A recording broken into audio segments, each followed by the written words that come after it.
দিদি এদিকে রান্নার আয়োজন শুরু করে দিয়েছে। এদিকে হচ্ছে আলু ভাজা, আলু ভাজা হচ্ছে, এই যে চিকেন আলু কষা হবে, এদিকে আছে মাছ, মাছের টক হবে, তার সঙ্গে আমার মোস্ট ফেভারিট জিনিস কলার মোচা ভাজা। ঠিক আছে, কলার মোচা ভাজা হবে, তার সঙ্গে এই যে এটা হবে তোমার টিকিয়া, যেটা আমার ভীষণ ভালো লাগে খেতে।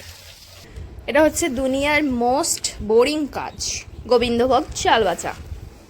পোলাও রান্না হবে, তার জন্য এখন বসে গেছি গোবিন্দভোগ চাল বাছতে। একদম বিরক্তিকর কাজ। ধান, তার সঙ্গে কাপড়, অনেক কিছু বেরোবে এটা থেকে। তো গাইস ফাইনালি পোলাও রেডি। আর কি সুন্দর পোলাওটা হয়েছে, একদম ঝরঝরে। আর দিদি এখানে কালার মেরেছে বলে আমাদের মাহি আবার খেতে চাইছিল না। একদম কি সুন্দর দেখো ঝরঝরে। এই দেখো একটা একটা করে ছড়িয়ে আছে।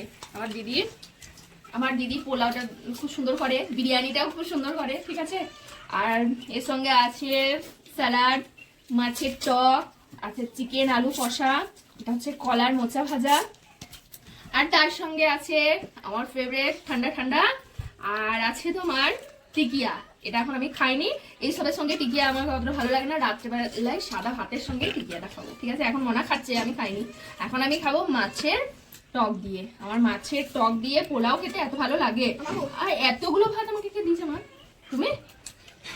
বাবা, আমি এতগুলো ভাত খাবো না, মনে হচ্ছে কতদিন খাইনি। ঠিক আছে, তো চলো ভাই খেয়ে নি একটু শান্তি করে।